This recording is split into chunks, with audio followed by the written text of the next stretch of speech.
할렐루야, 감사합니다.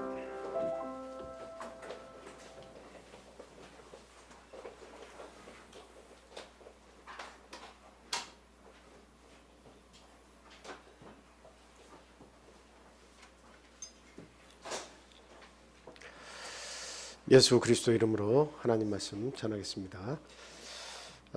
먼저 본문 말씀 찾아보도록 하겠습니다. 역대하 14장 9절에서 15절까지 있는 말씀 먼저 읽어주시기 바랍니다. 구스 사람 세라가 그들을 치려하여 군사 100만 명과 병거 300대를 거느리고 마레사의 이름에 아사가 마주 나가서 마레사의 스바다 골짜기에 전열을 갖추고 아사가 그의 하나님 여호와께 부르짖어 이르되 여호와여 힘이 강한 자와 약한 자 사이에는 주밖에 도와줄 리가 없사오니 우리 하나님 여호와여 우리를 도우소서. 우리가 주를 의지하오며 주의 이름을 의탁하옵고 이 많은 무리를 치러 왔나이다. 여호와여 주는 우리 하나님이시오니 원하건대 사람이 주를 이기지 못하게 하옵소서 하였더니 여호와께서 구스 사람들을 아사와 유다 사람들 앞에서 치시니 구스 사람들이 도망하는지라. 아사와 그와 함께한 백성이 구스 사람들을 추격하여 그랄까지 이르매 이에 구스 사람들이 엎드러지고 살아남은 자가 없었으니 이는 여호와 앞에서와 그의 군대 앞에서 패망하였음이라. 노력한 물건이 매우 많았더라. 여호와께서 그날 사면 모든 성읍 백성을 두렵게 하시니 우리가 그의 모든 성읍을 치고 그 가운데 있는 많은 물건을 노력하고 또 짐승 지키는 천막을 치고 양과 낙타를 많이 이끌고 예루살렘으로 돌아왔더라. 그 다음 이어서 역대하 15장 16절에서 19절 말씀도 읽어주세요. 아사 왕의 어머니 마아가가 아세라의 가증한 목상을 만들었으므로 아사가 그의 태우의 자리를 패하고 그의 우상을 찢고 기드론 시냇가에서 불살랐으니 산당은 이스라엘 중에서 제하지 아니하였으나 아사의 마음이 일평생 온전하였더라. 그가 또 그의 아버지가 구별한 물건과 자기가 구별한 물건 곧 은과 금과 그릇들을 하나님 전에 드렸더니 이때부터 아사왕 제35년까지 다시는 전쟁이 없으니라. 아멘. 마지막 한 구절만 더 보겠습니다. 역대하 16장 7절에서부터 13절까지 있는 말씀입니다. 역대하 16장 7절에서 13절.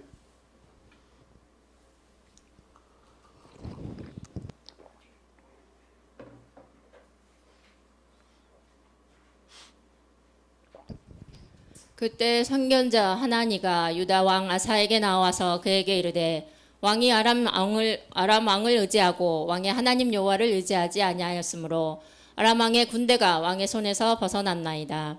구스 사람과 룹 사람의 군대가 크지 아니하며 말과 병거가 심히 많지 아니하더이까. 그러나 왕이 여호와를 의지하였으므로 여호와께서 왕의 손에 넘기셨나이다.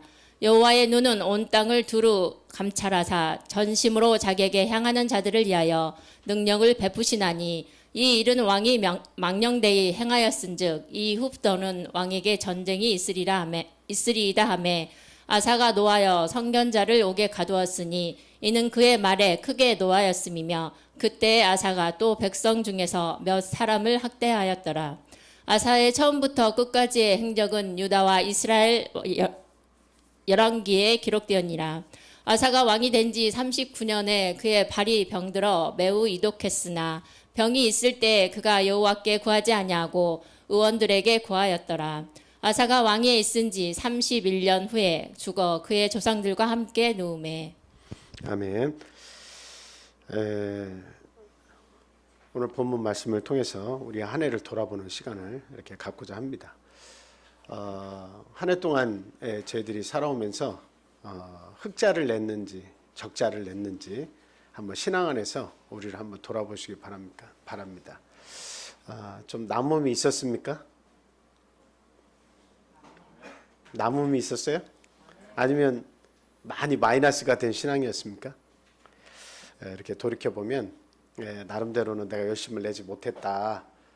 내가 하나님께 더 많은 시간과 노력과 정성을 들였어야 되는데 그렇지 못했다 이런 생각을 하시는 분도 물론 많이 계실 겁니다. 근데 제가 곰곰이 생각해 봤어요.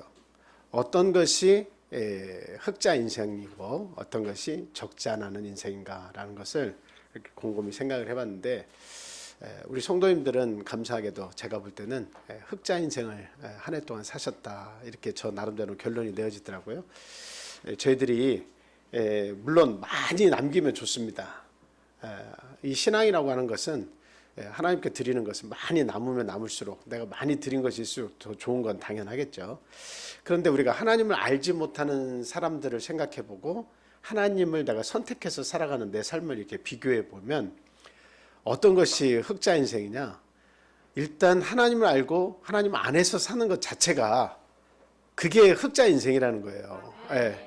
그래서 2022년도를 다 지나고 회고해 볼 때 내가 남는 게 뭐가 있을까? 특별한 것이 없는 것 같죠. 그런데 우리는 안식일을 기억해서 하나님 앞에 나와서 예배드리고 우리 성도 간의 교제를 나누고 성가를 하고 그리고 나름대로 봉사를 열심히 했다는 겁니다. 물론 그 열심히는 차이가 정도의 차이가 있을 수는 있겠습니다만 그러나 우리는 지금 노력하고 있고 그렇게 행하고 있습니다. 그래서 그 자체가 남음이다라고 하는 겁니다. 그래서 막 특별히 내가 어떤 재주가 있어서 그 달란트를 10분 활용했어야 내가 한 해를 잘 산 것이다, 꼭 이렇게만 생각하지 마시고 내가 믿음 안에서 우리 주님이 주신 사랑과 은혜 가운데 우리의 가족이 평안하게 이 한 해를 또 보냈구나라고 생각한다면 그것이 진정 남는 것이다 라고 하는 겁니다. 어떨 때 보면은 육신적으로 세상에 많은 사람들과 비교해 볼 때 또 어떤 친구들이나 이웃이나 알고 지내는 사람들과의 삶을 비교해 볼 때 내가 이 한 해도 저들과의 삶을 비교해 볼 때 난 별 볼 일이 없었구나, 나아진 것도 없고 내가 그들보다 또 더 잘하는 것도 없이 그냥 한 해가 그냥 지나갔구나, 이렇게 생각할 수도 있지만 절대 그렇게 생각하지 마세요. 세상에 많은 사람들, 하나님을 알지 못하고 제대로 알지 못하는 사람들은 흑자 인생을 이렇게 살 수가 없어요. 그 자체가 열심히 먹고 열심히 살고 마시고 좋은 것을 입고 그리고 많은 이윤을 냈다 할지라도 하나님을 알지 못하고 살아간 인생 자체는 적자 인생이에요. 근데 우리 같이 참 삶에 먹고 있고 마시는 것이 좀 부족할지 모르지만 그래도 하나님이 주시는 이 은혜 가운데 이 좋은 나라에서 태어나서 참 부족함, 어떻게 보면 부족함이 없이 살고 있잖아요. 이 상대적인 빈곤, 상대적 박탈감, 다 너무나 잘 살고 있는데 나는 지금 열심을 내지 못한 것인가? 나에게 오는 것은 왜 이것뿐인가? 이런 생각이 가끔 들 때도 있을 수가 있겠지만 그러나 우리는 진짜 흑자 인생을 사는 사람들입니다. 예수를 믿는 사람들은 그 자체가 흑자예요. 그래서 한 해 한 해 살 때마다 하나님 앞에 감사하시기 바라요. 내가 원해서 흑자 인생을 사는 것도 아니고 하나님께서 나를 사랑하셔서 나를 불러주셔서 나를 선택하셔서 하나님의 전적인 은혜 가운데에서 내가 살고 있기 때문에 우리의 삶은 믿을 때부터 하나님을 의지하고 믿을 때부터 어때요? 이미 우리는 흑자 인생이 시작이 된 거예요. 그래서 다만 중간에서 뒤를 돌아보거나 중간에서 내 믿음을 이렇게 파하고 원래의 자리로 돌아가거나 이렇게만 하지 않는다면 우리의 인생은 하나님께서 보호하시고 인도해 주실 줄 믿습니다. 오늘 본문 말씀을 읽어보았습니다만 본문에서는 아사왕에 대한 지적과 그리고 아사왕에 대한 어떤 그 불찰, 잘못된 부분을 이렇게 같이 말씀을 통해서 우리에게 교훈을 주고 있습니다. 이 아사왕이 우리가 볼 때 그 우상을 섬기는 데 1등인 태후를 이렇게 그 태후의 자리에서 패하고 그 태후가 섬기던 우상을 빠서 그냥 버려버리고 그리고 전국에 있는 모든 아세라 목상을 비롯한 우상들을 다 철폐시키고 말이죠. 그리고 많은 산당들을 다 무너뜨려 버렸어요. 그리고 하나님 말씀 중심으로 살아가야 한다고 아주 부르짖은 그 개혁의 왕이 아사왕입니다. 성군 중에 성군이라고 이렇게 알려진 유다의 그 왕이 이 아사왕이에요. 그런데 참 안타깝게도 이렇게 나이가 들면서 그 신앙이 약화가 됐습니다. 참 하나님 앞에 그럴 수 없이 충성스러운 왕이었는데 나이가 들면서 또 병이 들어가면서 또 전쟁을 경험하면서 어때요? 그 신앙이 약화가 되었다라고 하는 겁니다. 저희들이 심각하게 고민해야 될 부분이 뭐냐면 처음 믿을 때보다 나중이 어떻게 돼요? 나중이 중요합니다. 물론 처음 믿을 때 중요하지 않다는 이야기가 아니라 가면 갈수록, 나이가 들어가면 들어갈수록 하나님께서 나를 부르실 때가 가까이 오면 올수록 어때요? 그 열매가 더 튼튼해져야 된다라고 하는 거예요. 신앙이 흔들려서 마지막에 모든 것이 다 허물어지거나 마지막에 다 무너지거나 이렇게 해버리면 앞에서 잘 해놓은 것이 의미가 없어요. 뭐 이것은 말이 반은 맞고 반은 안 맞지만 앞에는 조금 소홀히 했다 할지라도 점점 나이가 들면서 어때요? 신앙의 그 열매가 아주 튼튼해져서 하나님 부르실 때가 돼서 하나님 앞에 갈 때 두렵지 않고 믿음을 가지고 자신 있게 하나님 감사합니다. 내 영혼을 받아주셔서 감사합니다. 나의 가족을 구원해 주셔서 감사합니다. 이렇게 하나님께 고백하고 떠날 수 있는 그 신앙이 된다면 얼마나 이게 참 놀랍고 감사한 일이겠습니까? 그래서 저희들은 처음보다는 끝으로 갈수록 내 신앙의 마지막 하나님 부르시는 그 때가 다가올수록에 더욱더 아름다운 믿음의 사람이 되어야겠다 하는 말씀을 드립니다. 자, 이렇게 아사가 개혁을 했다라고 하는 것을 생각을 해보면 누구의 앞에 실정이 있었다는 얘기가 분명한 거죠. 그런데 이 이스라엘, 이 유다 나라에 정말 큰 아픔을 가져온 왕이 있었다면 여러분들은 누구를 말씀하시겠습니까? 아사 왕은 남유다의 세 번째 왕이에요. 세 번째 왕이에요. 그러면 자기 아버지, 할아버지가 실정을 했다는 이야기죠. 그리고 더 위에 올라가면은 통일왕국의 마지막 왕 누구가 생각나요? 사울 왕, 그 다음에 누구예요? 다윗 왕, 그 다음에 누구예요? 솔로몬 왕입니다. 솔로몬 왕은 하나님 앞에 가장 어떻게 보면 축복을 많이 받은 그런 왕이죠. 축복을 많이 받아서 참 지혜롭게 나라를 잘 다스린 왕이기도 해요. 그런데 문제는 그때 당시에 주변에 많은 나라의 하나님의 이름을 떨치고 여호와의 백성이 참 이렇게 잘 살게 이렇게 만든 왕이 솔로몬 왕이긴 한데, 근데 솔로몬 왕의 나이가 들어서 마지막을 잘해야 되는데 마지막에 가서 이 솔로몬 왕이 점점 실수를 합니다. 그건 뭐냐면 정략 결혼을 통해서 끊임없이 계속 외국에 있는 공주들과 혼인을 하면서 어때요? 정치적인 영향력을 확대시켜 나갔죠. 우리가 중요한 것은 하나님은 제국을 만들기를 원치 않으십니다. 거대한 나라, 힘 있는 나라, 땅덩어리가 아주 넓어가지고 오늘날 지금 러시아가 우크라이나까지 넘보면서 옛날에 그 소련 큰 제국을 형성했을 때처럼 그 꿈을 꾸면서 그렇게 돌아가려고 하는 거 이거 원치 않습니다. 하나님은 이 땅의 나라는 아무리 크게 형성돼도 어때요? 그 나라는 언젠가 다 멸망하더라는 거예요. 세상의 나라는 영원한 게 없어요. 그래서 이 조그만 나라지만 이 이스라엘 나라를 선택하셔서 이 히브리 민족을 통해서 어떤 나라를 만들기를 원하신 거예요? 영원한 나라를 만들기를 원하신 거예요. 무너지지 않는 나라를 만들기를 원하신 거예요. 그 무너지지 않는 나라는 어떤 나라입니까? 그것은 하나님을 잘 섬기는 나라예요. 제사장을 통해서 지켜지는 나라예요. 하나님께 제사를 드리면서 하나님이 역사하셔서 그 나라를 보호하시는 나라예요. 나중에는 이것이 예수 그리스도를 통해서 우리 마음속에서 들어와서 이루어진 하나님의 나라입니다. 그러니까 영원한 천국, 누군가가 빼앗아갈 수 없는 그 나라를 만들어 주시는 것이 하나님의 계획이고 뜻이었다라고 하는 거죠. 그래서 그 나라를 잘 지킨 사람은 죽음을 통해서 영원한 하나님이 만드신 진짜 영원한 나라, 그 하늘나라에 이렇게 갈 수 있도록 하나님께서 인도하신다라고 하는 겁니다. 근데 이 솔로몬이 인생의 가장 큰 오점을 그렇게 남겼어요. 1000명의 부인을 두면서 그 1000명의 부인과 더불어서 무엇이 수입됐어요? 많은 우상들이 수입이 되었습니다. 그래서 전국의 모든 땅들 가운데, 각각의 도시 가운데 그 산이라는 산은 다 무엇으로 물들어 버렸어요? 산당들을 지어가지고 그냥 그 무당이며 푸닥거리며 하는 그런 거 이제 저희들이 보지 않습니까? 그런데 이제 그런 그 각각의 나라에서 섬기는 그런 신들을 함께 수입해 와가지고 그 집들을 산 위에다 다 지어서 온 나라를 우상으로 다 물들어 놓게 했다라고 하는 겁니다. 하나님께서 그것을 보시고 이 나라를 절반으로 쪼개겠다라고 말씀하신 거예요.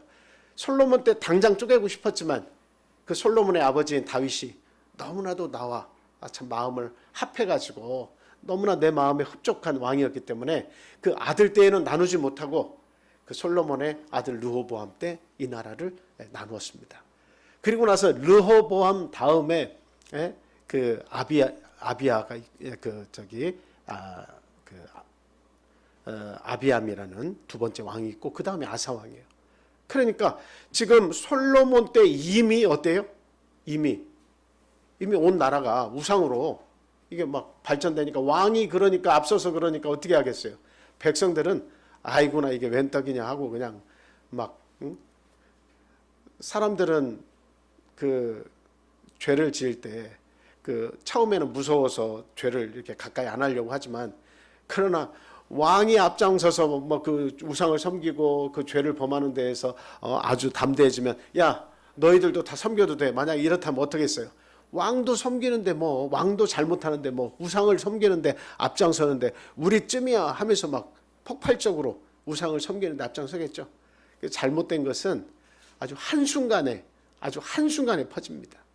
좋은 것은 전파되기가 어렵지만 잘못된 것은 한순간에 퍼져버리는 거야. 악은 그렇게 쉽게 퍼집니다. 그래가지고 결국은 어떻게 됐어요? 2대 왕, 3대 왕, 그 왕 때에 이미 그 완전히 우상의 그 어떤 그 모습들이 완전히 백성 속으로 아주 파고 들어간 겁니다. 근데 아사는 그것을 개혁했어요. 여러분, 그 개혁한다고 하는 것이 쉬운 일이에요? 쉬운 일이 아니에요. 오늘날 우리나라가 여러 가지 종교의 자유를 주고 있지만 과거에 우리는 유교를 신봉한 때가 있었고 또 그 전에는 또 그 불교를 이렇게 숭배한 그런 때가 있었습니다. 근데 어떤 한 종교를 국교화해서 모두가 다 어찌됐든 정치적으로 국가적으로 그것을 장려하면서 지키라고 그렇게 법으로 만들어 놨다 이 말이에요. 그런데 나중에 가서 다른 종교들이 막 나와가지고 완전히 범람하고 있는데 그것을 다 한 왕이 나타나서 다 때려 부시면서 이거 하나로 다시 통일해야겠다라고 한다면 어떤 일이 벌어지겠습니까? 오늘날 저희 나라도 마찬가지예요. 지금 이 시간에 한 대통령이 갑자기 야 지금 우리가 기독교 국가로 전환해야 하니까 모든 종교 다 폐하고 문을 닫고 그리고 하나님 믿지 않는 사람들 모조리 다 죽여. 그리고 하나님 믿는 이 기독교만 다 믿도록 권장하고 그렇게 하지 않는 사람에게는 혜택도 주지 마.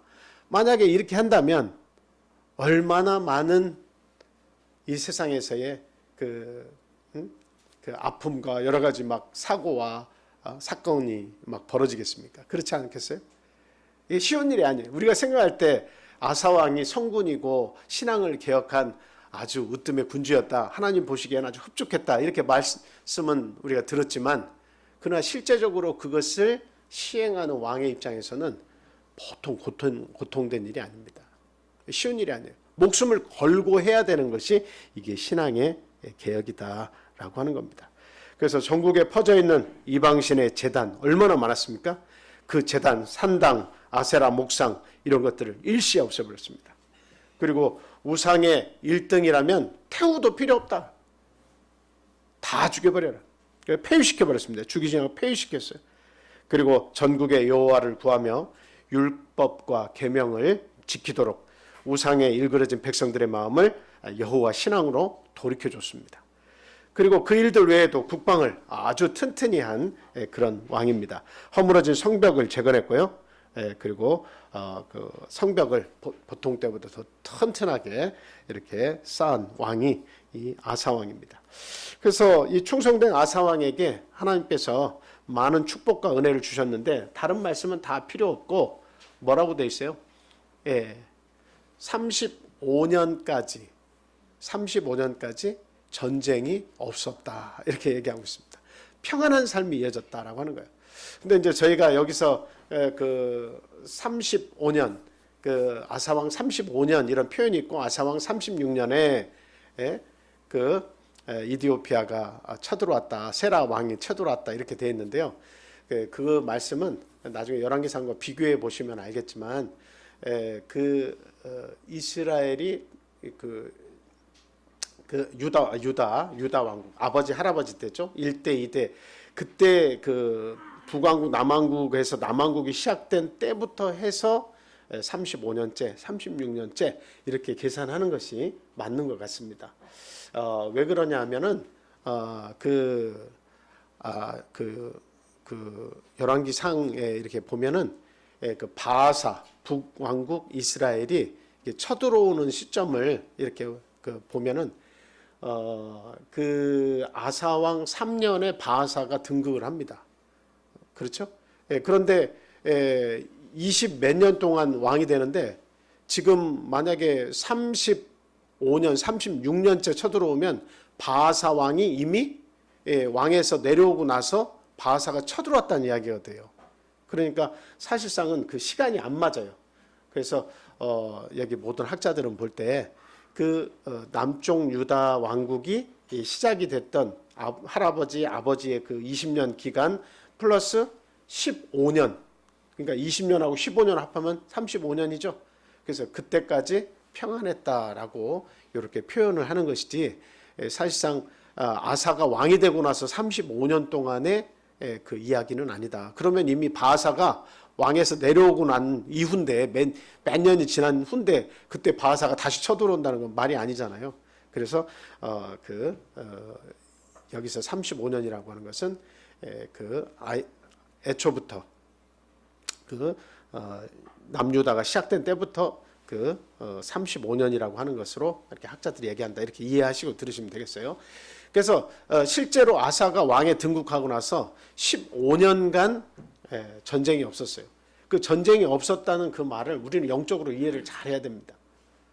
그리고 나서 그 이후에 36년이니까 아사왕 16년이 되겠죠. 아사왕 16년째에 큰 전쟁이 이렇게 일어납니다.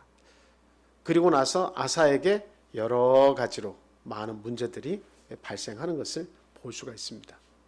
신앙의 그 마지막 그 하나님께 떠날 때까지 그 신앙이 점점 하락하는 그런 모습을 아사가 이렇게 보이는 그런 모습이 성경 말씀을 통해서 우리가 알 수가 있어요. 자, 이렇게 아사가 하나님 앞에서 사랑을 많이 받았다, 은혜를 많이 받았다 하는 것은 아사가 통치하는 기간에 하나님께서 주변의 나라들을 무섭게 하시고 두렵게 하시고 전쟁을 하지 못하도록 하나님께서 지켜주셨다는 거죠. 마음이 제일 중요한 거예요. 어떤 전쟁을 해도 마음부터 이미 두려움이 있으면 전쟁하면 안 됩니다. 껄쩍지근하면 전쟁하면 안 돼요. 뭔가 확신이 있고 강력한 믿음이 있을 때 전쟁을 해야 이기는 것이지, 마음이 껄쩍지근해 이거 해도 될까, 해서 뭔가 승산이 있을까, 이거 해가지고 전쟁에 우리가 해가지고 괜히 시작했다가 뭔가 어떤 그 이익도 없이 끝나버리면 어떡하지? 이런 마음이 있는데 시작했다가 이거 큰일 나는 거예요. 모든 일이 마찬가지예요. 교회 일도 마찬가지예요. 믿음이 없으면 시작하면 안 돼요. 어떤 일이든 믿음으로 해야 돼요. 그래야 하나님의 은혜가 거기 함께하고 승리를 할 수가 있는 겁니다. 자, 근데 그런 전쟁이 없었는데 아까 성경 말씀 본문에서도 읽었습니다만 그 중간에 어떤 일이 있었냐면, 그 개혁이 없다가 아사 왕이 개혁을 시작하면서 하나님께 은혜를 많이 입은 왕이었다, 이렇게 얘기했잖아요. 근데 중간에 어떤 일이 있었냐면, 구수라고 하면 에디오피아를 얘기하죠. 에디오피아에 그 세라 왕이 있었어요. 그런데 얼마나 큰 힘을 가지고 이렇게 그 남유다를 쳐들어왔냐? 100만 대군을 이끌고 왔어요. 100만 대군. 그리고 병거 300승을 함께 이렇게 가지고 왔습니다. 지금 우리나라가 군인이 몇 만인지 아세요? 예? 몇 만? 지금 한 30만 정도 될 겁니다. 과거에 저희 때만 해도 60만 대군이라고 그랬는데 지금은 이제 확 줄어가지고 30만이에요. 그리고 이제 그 아이를 낳지 않잖아요. 그리고 더군다나 저희 때는 30개월 근무를 했는데 지금은 한 20개월에서 18개월 막 복무가 자꾸 막 단축이 되잖아요. 그러면 아이들이 나면 빨리 이걸 채워줘야 되잖아요. 18개월, 30개월이면 그래도 아이들이 자라나는 그런 기간이 있으니까 조금 이렇게 여유가 있는데 이게 18개월, 20개월 줄어드니까 빨리빨리 그 다음 청년들이 올라와야 되는데 아이들은 적게 낳고 있고, 그러니까 이 30만도 시간이 지나면 점점점 더 줄겠죠. 그리고 충성심을, 애국심을 고취시킬래야 이제는 사회가 너무 먹고 살기 좋은 평안의 시대가 돼가지고 다들 평안할 거라고만 생각하지 그 이상 나라를 지키는 사람들이 알아서 할 일이라고 생각하고 애국심이나 충성심이나 이걸 요구하기가 너무 어려운 시대가 돼버렸어요. 물론 그런 것들이 없다는 이야기는 아닙니다. 있는 사람들은 정말 충만하죠. 근데 점점 어려워지고 있어요. 근데 이제 이때만 하더라도 나라에서 재래식 무기를 사용하면서 싸우는 이때만 하더라도 100만이라고 하는 이 인구는 거대한 겁니다. 거대한 거예요. 지금도 100만을 모아두면 해변에 모래같이 그냥 아주 막 꽉 차는 그런 인원이에요. 근데 그 100만을 데리고 왔어요. 이 조그만한 경상남북도 합한 것처럼 이렇게 그렇게 크지도 않은 그런 나라, 고구마같이 생긴 길쭉한 이 조그만 나라에 100만을 데리고 왔다는 거예요. 그러니 어떻겠습니까? 아프리카에서 막 출정해가지고 100만을 데리고 왔는데 그 새카만 인구가 그 남유다, 북쪽도 아니고 남유다에 이제 막 이렇게 꽉 차니까 100만만 보면 다리가 후들후들 떨리고 그러지 않겠습니까? 이제 끝났다고 생각하지 않겠어요? 우리 백성들이 이제는 다 꼼짝없이 죽었구나 이러지 않겠습니까? 그런데 이때 아사가 강한 자와 약한 자 사이에는 하나님밖에 안 계십니다 하고 기도했어요. 하나님께서 우리 약한 우리를 도와주십시오 하고 머리를 숙이고 하나님 앞에 간절히 기도했습니다. 그때 하나님께서 이 남유다의 손을 빌리지 않고 하나님께서 그들을 치셨어요. 그래서 그들의 마음이 혼비백산해서 도망가니까 그런 거 치는 거는 아주 막 너무나 쉬운 거죠. 그들을 쳐서 죽이는 것은 너무나 쉬운 일이죠. 그래가지고 그 100만이 도망가고 무너지고 죽고 하는 그 가운데에서 얻어진 전리품이 얼마나 많겠습니까? 그 가운데에서 소 700마리하고 양 7,000마리를 잡아가지고 하나님께 제사를 드렸어요. 이건 극히 일부분이죠.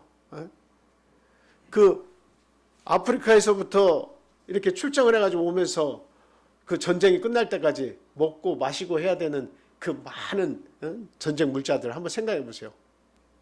그 양이 얼마나 되겠습니까? 근데 그 모든 것들을 전리품을 다 획득하면서 거기서 소 700마리, 양 7,000마리로 하나님께 제사를 드렸다는 것은 하나님께서 이스라엘로 그 전쟁에 승리케 하시면서 그 전리품들로 위로해 주셨다는 이야기입니다. 기도는 이와 같이 중요해요. 하나님 앞에 믿음으로 사는 것은 이와 같이 중요해요. 내가 강자이기 때문에 살아남는 것이 아니라 하나님의 사람은 강자든 약자든 믿음으로 살아남는다라고 하는 것을 우리에게 가르쳐 주고 있습니다. 그래서 이제는 하나님께 제사를 드리고 나서 이 아사 왕이 여호와를 경외하지 않는 자는 모두 죽이기로 그렇게 작정을 하고 선포를 했습니다.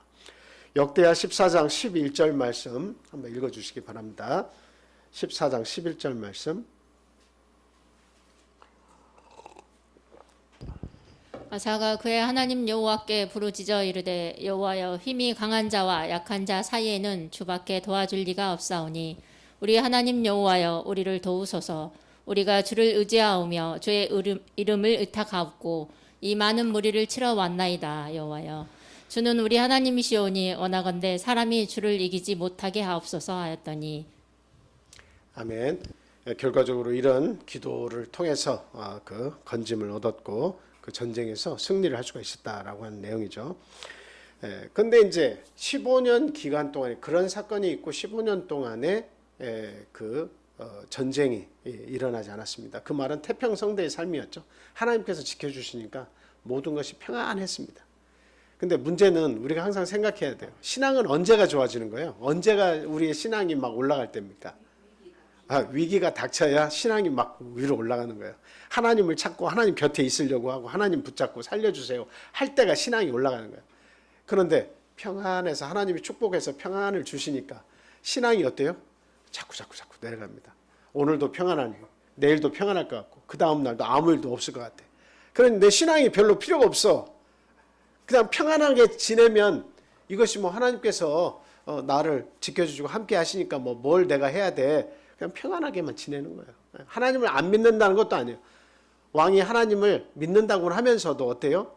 평안함이 계속되니까 그 태평성대 속에서 하나님에 대한 절대적인 신뢰를 자꾸 잃어버려 가는 거예요. 이게 신앙의 문제입니다. 여러분의 가정에 뭔가 기도할 제목이 없어지고 뭔가 고난이 없다. 이것도 하나씩 한번 생각해 봐야 돼요.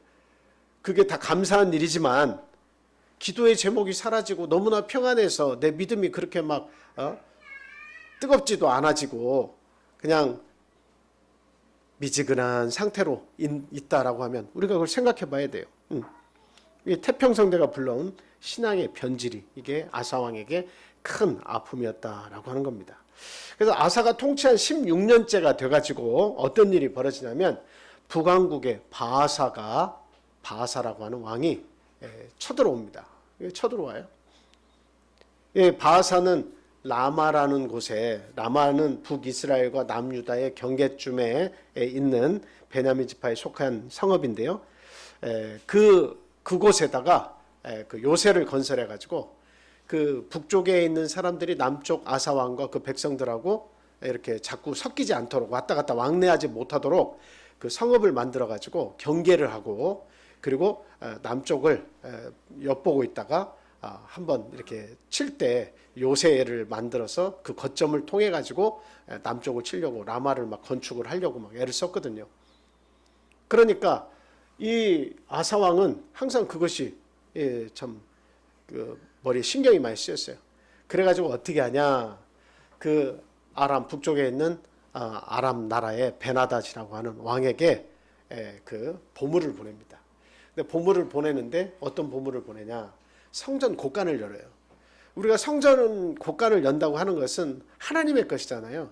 하나님의 것인데 하나님의 곡간을 열어서 그것을 내가 하나님을 의지하는 데 쓰는 것이 아니고 그 전쟁을 일어날까 봐 누군가 타인을 의지하고 타의 나라를 의지한다는데 거기에 쓰는 것은 이건 하나님이 제일 싫어하시는 거예요. 그런데 이 믿음 좋은 아사가 15년의 태평성대 때문에 믿음이 약화돼 가지고는 곡간문을 여는 거죠. 왕실의 곡간을 열고 금, 은, 보화를 다 이 아람에게 많은 양을 아람 왕에게 갖다 주면서 뭐라고 부탁하는 거예요? 북쪽 이스라엘이 우리를 넘보고 있으니까 좀 도와주세요. 우리 아버지 때에도 우리 서로 좋은 동맹관계를 가지면서 살았잖아요. 그러니까 저하고도 동맹을 가져서 우리를 좀 도와주세요 하면서 부탁을 했습니다. 그러니까 아람 왕 베나닷이 금, 은을 많이 받고는 이렇게 내려와 가지고는 그 북쪽 이스라엘을 막 도시를 몇 도시를 쑤셔 놓습니다. 성경 말씀에 아까 읽은 대로 막 쑤셔 놓는 거예요. 고통을 주죠. 쳐들어와 가지고. 그러니까 라마에 건축하던 것을 이렇게 뒷전으로 하고 다 이제 후퇴해 버리는 거죠.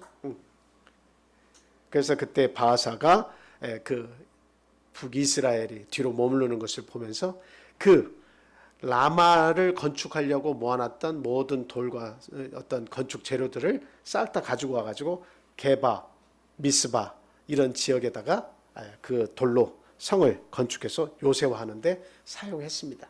이게 열왕기상 15장 17절에 있는 그런 말씀입니다. 이 아사왕이 이 말년에 잘못한 것은 그런 거죠. 잘못한 것은 하나님을 의지하지 않았다. 우리가 본문 말씀 나중에 읽었습니다만 그 100만 대군, 구수인 에티오피아에서 올라온 세라 왕과 그 100만 대군을 맞서 싸울 때는 하나님께 기도함으로 아주 간단하게 승리했어요. 그런데 그 조그마한 북쪽 이스라엘이 넘보고 있어서 쳐들어오려고 하니까 그것은 겁이 나가지고 북쪽에 하나님께 의지하지 않고 아람 왕에게 의지해가지고 도와달라고 요청했다 이 말입니다. 그것도 하나님의 전에 있는 곡간을 열어서 그것을 가지고 도와달라고 부탁을 했다는 거예요. 하나님 나에게 부탁하지 않고 왜 거기에 부탁하냐. 너 참 이상하다. 100만 대군을 물리쳤을 때는 네가 믿음으로 했는데 왜 조그만 북쪽 형제 나라가 싸움을 걸어올 때는 왜 나한테 기도하지 않느냐. 하나님 선지자를 통해서 격하게 꾸짖으셨다라고 하는 말씀이죠. 그래서 결국 왕이 된 지 39년 만에 이 아사왕은 발에 심각한 병이 이렇게 걸리게 되죠. 그래서 많은 의사들의 치료에도 불구하고 2년 후에 이렇게 죽임을 당하게 됩니다. 병 때문에 죽었죠. 역대하 16장 12절 말씀 제가 읽어드릴게요. 아사가 왕이 된 지 39년에 그 발에 병들어 심히 중하나 병이 있을 때에 저가 여호와께 구하지 아니하고 의원들에게 구하였더라. 이 정도로 신앙이 타락을 하고 약화가 되었다라고 하는 겁니다. 자, 오늘 우리가 한 몇 가지로 우리의 삶을 한번 일련의 삶을 돌아볼 때 첫 번째는 우리가 열심히 하나님을 찾았습니까? 라고 하는 것을 한번 같이 생각해 보자는 거죠. 내가 하나님을 찾는 마음이 평상시에도 어떤 일이 있을 때 작건 크건 하나님을 찾는 일, 빨리 찾는 일이 있느냐라고 하는 것을 한번 그렇게 살았나 한번 생각해 보자는 겁니다. 아사 왕은 신앙이 타락했던 이유가 뭐예요? 15년 태평 세월에 있습니다. 아무 일도 일어나지 않은 것이 있다 이 말이에요. 오늘날 우리의 삶도 아무 일도 일어나지 않으니까 내 신앙이 그렇게 성장한지 아닌지 몰라 잠자고 있는 것처럼 그렇게 보일 수 있습니다. 정말 이 태평성대를 주시는 하나님께 우리는 하나님을 찾으면서 항상 감사하고 하나님께 영광을 돌리고 있느냐라고 하는 겁니다. 하나님을 찾지 않으면서 이 2022년 한 해를 보냈다는 것은 이건 참 안타까운 일이에요. 우리의 신앙이 플러스 인생인 건 맞지만 하나님을 항상 찾아야 아주 그 신앙의 은혜가 증폭이 되는데 그 은혜를 누리지 못할 수도 있다라고 하는 거죠.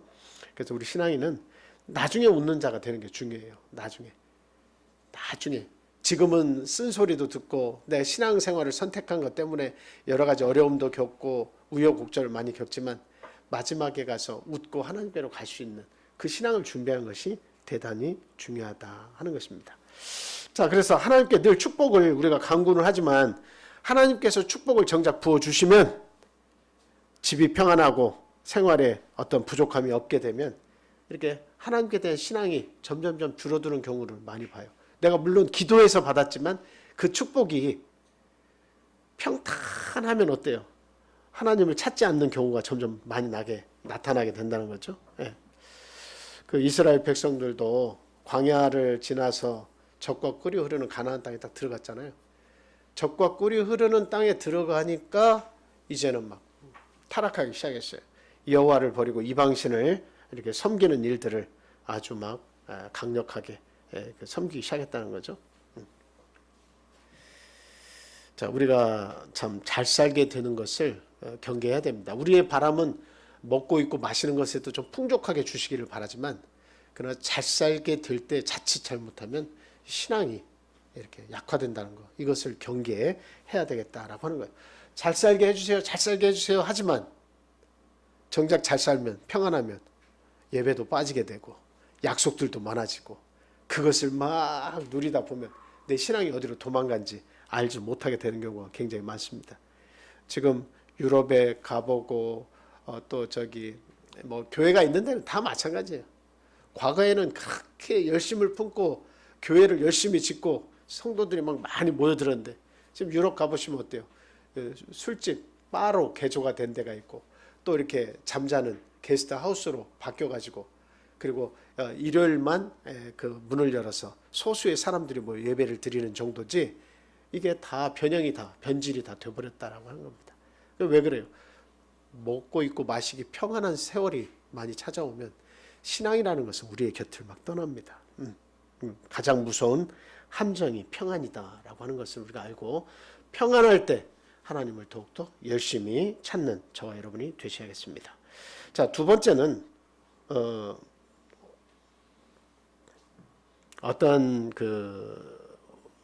어떤 아사의 잘못이 있었느냐?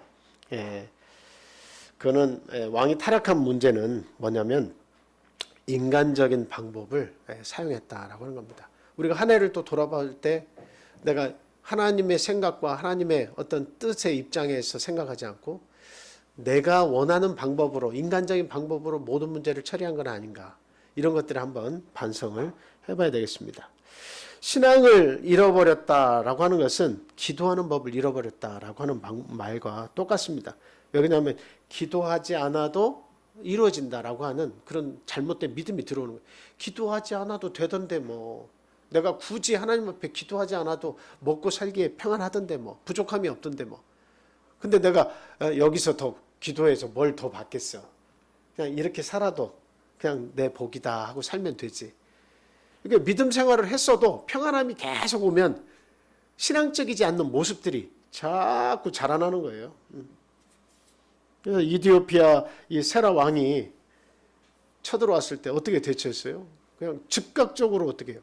믿음으로 대처했어요. 기도로 대처했어요.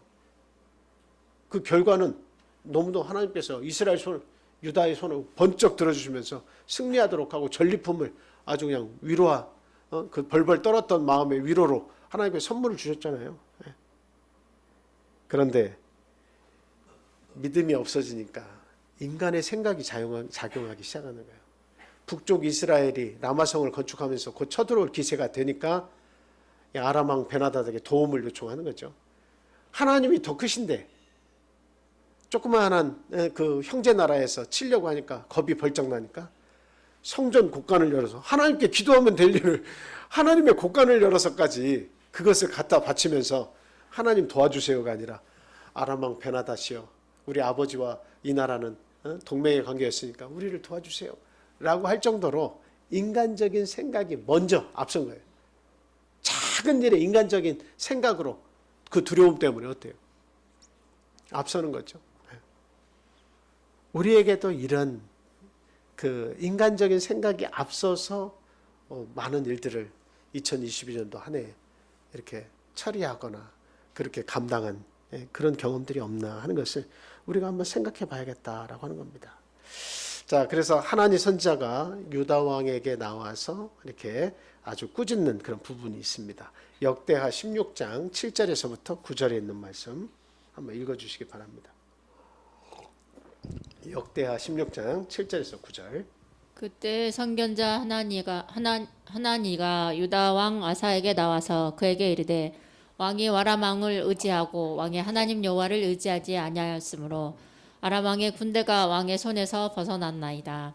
구스 사람과 룹 사람의 군대가 크지 아니하며 말과 병거가 심히 많지 아니하더이까. 그러나 왕이 여호와를 의지하였으므로 여호와께서 왕의 손에 넘기셨나이다.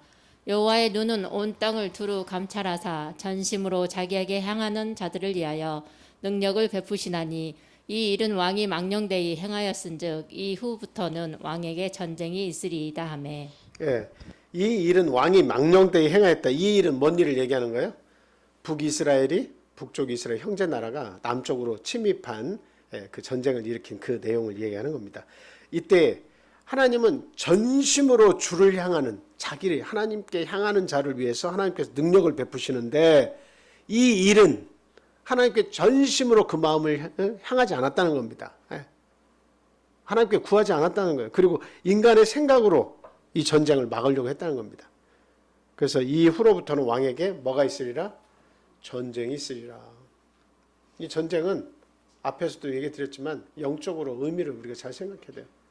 전쟁은 고난을 이야기합니다. 꼭 뭐 치고받고 싸워서 사람을 죽이는 그 전쟁만 생각하는 것이 아니라 영적인 이 전쟁이라고 하는 것은 믿음으로 행하지 않으면 온갖 고생, 광야를 40년 뺑뺑이 돌아가는 그 일들이 우리에게 생긴다는 거예요.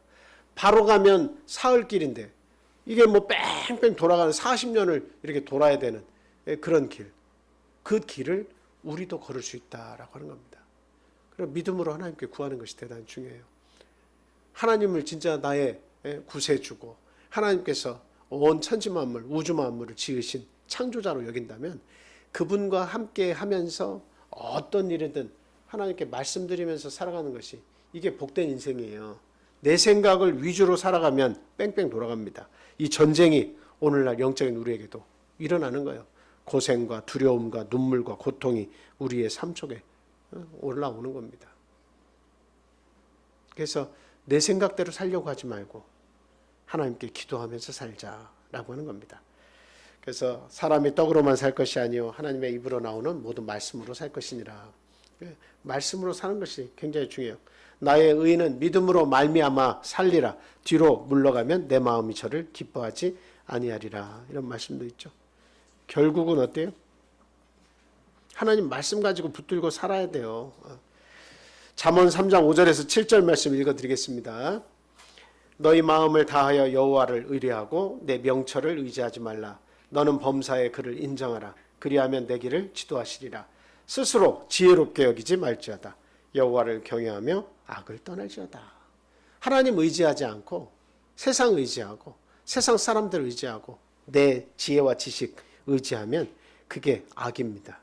그래서 하나님을 절대적으로 신뢰하며 주님께 기도하는 저와 여러분이 되시기를 바랍니다. 자, 그 다음에 이제 우리의 한 해를 돌아볼 때에 참 하나님 말씀에 귀 기울이며 살았습니까? 이것을 한번 생각을 해봐야 됩니다. 아사 왕이 타락했다라고 하는 것을 알 수 있는 대목이 하나 있는데요. 역대하 16장 10절 말씀입니다. 아사가 노하여 선견자를 옥에 가두었으니 그는 그 말에 크게 노하였습니다. 그때 아사가 또 몇 백성을 학대했더라. 이렇게 되어 있습니다. 지금 하나님의 선지자가 지금 왜 이디오피아 왕 세라가 쳐들어왔을 때는 그 100만 대군을 믿음으로 물리쳤으면서 왜 그 북쪽 형제 나라가 쳐들어올 때는 왜 하나님께 기도하지 않습니까? 그 작은 나라가 기도할 때는 큰 나라는 그 믿음으로 해서 잘 이겨내지 않았습니까? 근데 왜 작은 나라가 쳐들어왔을 때는 왜 믿음으로 행하지 않았습니까? 하나님이 기뻐하시지 않습니다. 이제 이후로는 전쟁이 왕을 떠나지 않을 것입니다. 이렇게 얘기하니까 그 기분이 막 엄청 나쁜 거예요. 그러니까 하나님 선지자를 어떻게 했습니까? 옥에 가두어 버리고 그냥 화가 막 나니까 막 본을 보인 거죠. 그 백성들의 몇 명을 그냥 막 학대하고 때리고 이렇게 막 혼을 내줬습니다. 여러분 다윗 왕을 잘 아시죠? 다윗 왕은 참 일생에 하나님과 함께한 하나님이 가장 사랑했던 왕이죠. 그래서 다윗에게 그 왕위를 이렇게 축복하시면서 네 후손이 대대로 이 왕위가 계속 유지되게 하겠다. 그래서 그 궁극적인 것은 예수 그리스도가 이 이스라엘 왕으로 오셔가지고 정말 무너지지 않는 나라, 영원한 나라를 건설하시잖아요. 그 축복이 다윗에게 하나님께서 그 축복을 해주신 거예요. 너희 자손에서 그와 같은 영원한 나라, 지워지지 않는 나라, 그 나라가 이루어질 것이라고 축복을 해주셨는데 그만큼 다윗을 사랑하셨어요. 근데 이 다윗이 실정한 부분인데 여러분 다 잘 아시지만 밧세바, 우리아의 아내인 이 밧세바를 자신의 부인으로 이렇게 데리고 온 거잖아요. 뺏은 거잖아요. 그리고 나서 그 간음 사건과 더불어서 우리아를 적진해 놓고 죽이는 살인죄까지 범했잖아요. 근데 그 큰 잘못을 한 것을 가지고 나단 선지자가 다윗을 그 예를 들어서 그 불쌍한 사람이 양 한 마리가 있는데 그 양 한 마리를 빼앗아 가지고 이 부자가 친구가 왔을 때 그 가난한 자의 자식과도 같은 새끼 양을 뺏어 가지고 그것을 요리해 줬다. 어떻게 하면 좋냐 할 때 막 다윗이 막 화를 냈는데 나단 선지자가 뭐라고 했습니까? 그게 당신이다. 그게 당신이다라고 얘기하지 않았습니까? 그랬을 때 다윗이 어떻게 했어요? 크게 회개했어요. 깜짝 놀랐어요. 정말 내가 그런 사람이구나. 다윗은 하나님께서 사랑하실 수밖에 없는 이유가 거기 있는 거야. 다윗은 회개를 잘해. 자기의 잘못이 누군가를 통해서 드러나면 내 수치를 드러내니 나쁜 놈 하고 막 옥에 가두는 것이 아니라 자기의 그 수치를 드러낸 자에게 내 잘못이 그렇게 컸냐라고 하는 것을 생각하면서 회개를 잘해. 눈물로 심상을 적습니다. 날마다 하나님 앞에 제사를 드려봐야 무슨 소용이겠냐. 하나님께서 나를 용서하시지 않는데 내가 제사 드려 뭐하냐. 식음을 전폐하고 계속 하나님께 회개의 기도를 드립니다. 그런데 지금 아사는 자기가 실정을 했으면서도 불구하고 하나님의 곳간을 열고 하나님 신뢰함보다 다른 나라를 의지하는 것이 더 컸음에도 불구하고 그것을 잘못했다고 찍어주니까 어때요? 막 노해가지고 그 말을 해준 선견자를 옥에 가두었다라고 하는 겁니다. 백성들을 학대했다라고 하는 겁니다. 하나님께서 우리에게 또는 목회자를 통해서 말씀하실 때 누군가를 통해서 나에게 어떤 그 충고를 해줄 때 여러분 하나님이 우리에게 좋은 말씀 언제나 좋은 것만 이렇게 말하실 것이다 라고 생각하시면 안 됩니다. 그것은 하나님이 아니에요. 하나님은 좋은 것을 말씀하실 때도 있지만 때로는 목회자를 통해서 말씀하실 때 적나라하게 나의 잘못을 이렇게 막 까발리는 그런 이야기도 하시는 거예요. 나의 죄가 드러나고 나의 수치가 드러나는 그런 부분도 막 이렇게 말씀을 해주시는 거예요. 근데 그때 그 말씀을 들으면 아이고 잘 나가다가 죽었어 설교 말씀이 죽었어 그렇게 하는 경우도 있어요. 그냥 내 마음에 내 귀에 단 말씀만 들어서 흡족하고 아이고 너무 좋다 다 용서해 주신대 아이고 좋다 이렇게만 하고 돌아갔으면 좋겠는데 나의 죄악이 막 드러나게 나의 허물이 드러나게 수치심이 발동하게 그런 말씀도 하나님께서 주신다는 것을 우리가 생각해야 돼요. 그게 은혜입니다. 그걸 들었을 때 다윗 왕처럼 아이쿠야 내 잘못이 이렇게 크구나 나는 그냥 이렇게 작게만 생각했는데 이렇게 내 허물이 크구나 라고 하는 것을 깨닫고 거기서 회개하는 것이 이게 대단히 중요한 거예요. 좋은 의사는 여러분 어떤 의사입니까? 병이 있었음에도 불구하고 그걸 자꾸 감춰주고 괜찮아요 다 이겨낼 수 있어요 괜찮아요 하는 의사가 좋은 것이 아닙니다. 아닌 것은 아니라고 얘기해 주는 것이 이게 진짜 의사예요. 좋은 의사는 그 잘못된 것, 또 위험한 것 이런 신호들을 빨리 알아서 알려주는 것이 이게 좋은 의사예요. 그래서 우리 하나님께서도 그 뭔가를 누군가를 통해서 선지자든 누군가를 통해서 잘못을 지적하고 아픔을 주고 수치를 드러낸다라고 하는 것은 그를 상대를 사랑하신다는 이야기입니다. 상대를 아직도 사랑한다는 이야기예요. 근데 하나님께서 사랑한다고 하나님 선지자를 통해서 꾸짖어 주셨는데도 불구하고 그 꾸짖음에 대해서 화를 내고 그걸 귀담아 듣지 않고 오히려 그 선지자를 옥에 갇혔다는 것은 하나님의 말씀에 귀를 기울이지 않겠다라고 하는 거예요. 이게 대단히 무서운 겁니다. 하나님의 말씀에 귀가 닫히면 이거 무서운 거예요. 듣고 싶지 않아. 아사왕이 이 기회를 잃어버렸습니다. 하나님의 꾸짖음은 하나님의 사랑의 표현인데 그 꾸짖음을 듣지 않았어요. 부모가 자식을 꾸짖을 때 그것을 귀담아 듣지 않는 것은 굉장히 위험해요. 근데 나중에 내 갈 길로 내 마음대로 살아가겠다는 거죠. 꾸짖는다는 것은 사랑하기 때문에 꾸짖는 거지 아무 관계가 없으면 꾸짖을래야 꾸짖을 수도 없어요. 우리는 하나님의 말씀에 귀 기울일 수 있도록 하나님의 말씀을 들을 수 있는 귀를 가지고 있는 것이 대단히 중요하다라고 하는 겁니다. 자, 마지막 말씀입니다. 우리가 한 해 동안 살아오면서 돌아봐야 되는 것이 무엇이냐라고 하는 것이죠.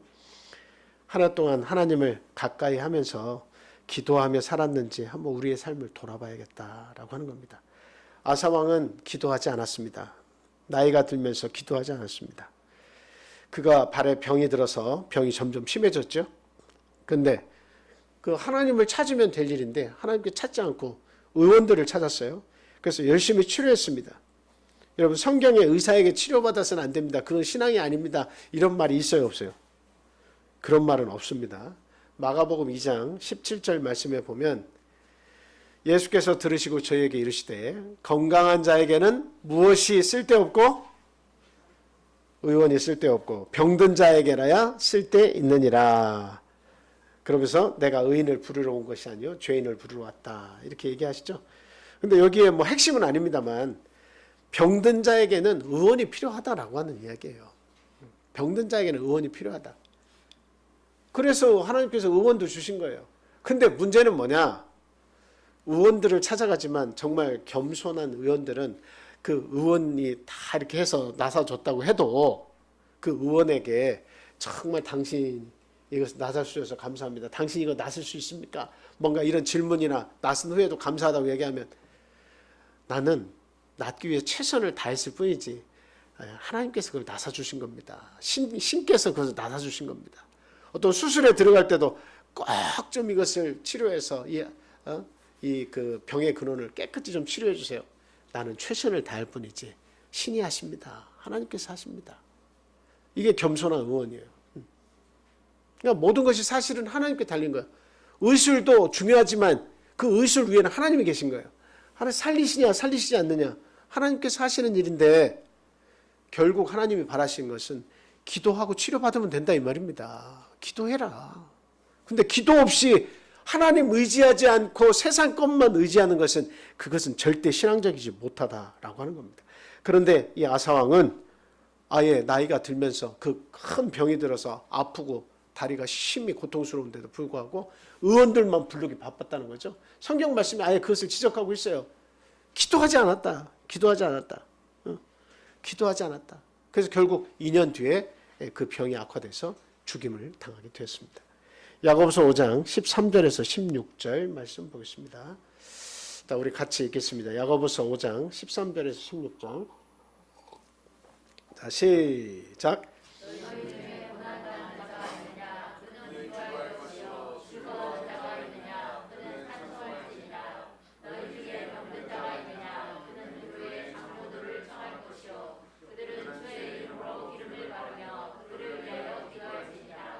믿음의 기도는 병든 자를 구원하리니 주께서 그를 일으키시리라. 혹시 죄를 범하였을지라도 사하심을 받으리라. 그러므로 너희 죄를 서로 고백하며 병이 낫기를 위하여 서로 기도하라. 의인의 간구는 역사하는 힘이 큼이니라. 우리가 약도 먹고 병원에 가서 치료도 받지만 제일 중요한 것은 우리의 믿음입니다. 그 약과 병원과 그 모든 실력 위에는 누가 계시다는 거예요? 하나님이 계시다라고 하는 겁니다. 그래서 하나님을 찾는 것이 대단히 중요해요. 특히 어린아이를 키우는 우리의 부모님들은 항상 기도하고 병원 가세요. 하나님 의지하고 병원 가셔서 치료 받으시면 됩니다.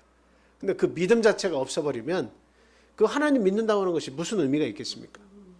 그래서 하나님께 기도하는 그런 믿음의 삶을 우리가 2022년도 살았나 하면 부족함이 많이 보일 수가 있어요. 그러나 다가오는 새해에는 어떻게 살아야 돼요? 새해에는 신앙의 개혁을 이루셔가지고 믿음으로 살아야겠습니다. 하나님의 말씀을 듣는 귀를 더 확장시켜가지고 말씀 들을 수 있는 귀를 확장시켜서 하나님 말씀 듣는데 최선을 다하고 그리고 무엇이든지 하나님께 구하고 하나님 곁에서 하나님과 동행하면서 하나님 말씀의 힘으로 살아가야 되겠다 하는 겁니다. 지금까지 지켜주신 하나님의 놀라운 은혜에 감사하는 마음 잊지 마시고 새해에 하나님이 주시는 새 힘으로 믿음이 불타서 우리 참빛교회가 더욱더 하나님 앞에 충성된 교회가 될 수 있도록 힘을 써주시기를 예수님의 이름으로 축복합니다. 자, 우리 함께 기도하겠습니다. 할렐루야. 사랑과 은혜가 충만하신 예수님의 이름으로 기도합니다. 하나님 감사합니다. 정말 죄와 허물로 죽을 수밖에 없던 저희들을 하나님께서 선택해 주시고 구원해 주시고 죄와 허물을 다 잊어주시고 온전히 이 세상에서 믿음 안에서 살게 해주시니 너무도 감사합니다. 영원한 천국을 저희에게 선물로 주시고 때때로 먹고 입고 마실 것을 저희들에게 선물로 주시며 좋은 신앙을 저희들에게 선물로 주시길 원하니 너무도 주님 앞에 감사합니다. 하나님, 우리가 살아가는 동안 우리의 믿음이 변질되지 않도록 우리의 신앙을 지켜주시기 원합니다. 우리가 성령으로 시작했다가 육체로 마칠 수는 없는 그런 삶 아닙니까?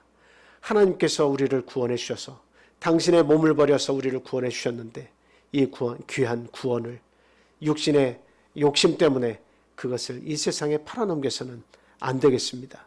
하나님, 저희를 도와주시옵소서. 모든 것을 믿음으로 하고 기도로 이겨낼 수 있도록 주님 도와주시옵소서.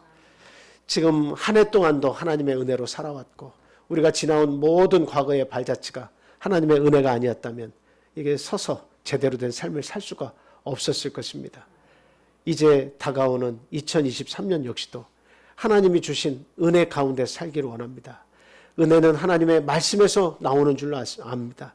하나님 저에게 항상 말씀을 주셔서 깨달음을 주시고 그 깨달음을 통해서 하나님께 더욱더 가까이 나아갈 수 있도록 하나님 인도해 주시옵소서. 하나님, 우리 가운데에 병으로 고통을 하는 자가 있습니까? 하나님, 우리 가운데 믿음의 뿌리가 아직까지 깊이 내리지 않아서 고민하는 자들이 있습니까? 하나님, 그들을 도와주시옵소서. 그들의 영혼을 강건하게 붙잡아 주시고 그들의 육신의 질병 또한 하나님께서 고쳐주시옵소서. 또한 우리가 살아가는 동안에도 하나님 말씀 붙잡으면 모든 것이 합력해서 선을 이룬다고 하는 그 말씀 분명히 믿고 하나님 흐트러지지 않게 믿음 생활할 수 있게 도와주시옵소서. 하나님, 우리의 가족들 멀리 떨어져 있어서 참 믿음 생활을 제대로 못하는 자들이 있습니까? 하나님 돌아봐 주시옵소서. 한 사람 한 사람의 영혼이 정말 귀중한 영혼이 참 마귀의 밥이 되지 않도록 주님 지켜주시길 원하고, 아직까지도 하나님을 알지 못하는 우리의 가족들, 그리고 전에도 귀를 열지 않는 가족들, 하나님 그 영혼을 불쌍히 여겨 주시옵소서. 깨달음을 주셔서 회개하고 주님 앞으로 돌아오는 놀라운 은혜가 있도록 하나님 사랑해 주시옵소서. 또 우리 구도자들이 있습니다. 하나님 그 구도자들의 마음과 함께 하셔서 그 마음의 문을 열게 하시고 하나님 말씀을 귀담아 듣고 순종하게 하셔서 하나님의 축복된 삶 속에 들어와 살도록 은혜 베풀어 주시옵소서. 새해에는 우리 참빛교회가 그 모든 가정들이 하나님 앞에서 신앙개혁을 통해서 더욱더 하나님과 가까워지고 하나님 앞에 충성스러운 삶을 살 수 있도록 믿음 더해 주시기를 간절히 원하고, 또 우리의 자녀들이 우리 부모의 신앙을 따라서 더욱더 하나님 앞에 열심을 내는 삶을 살 수 있도록 축복해 주시기를 간절히 원합니다. 예수 그리스도 이름으로 감사하며 기도합니다. 아멘.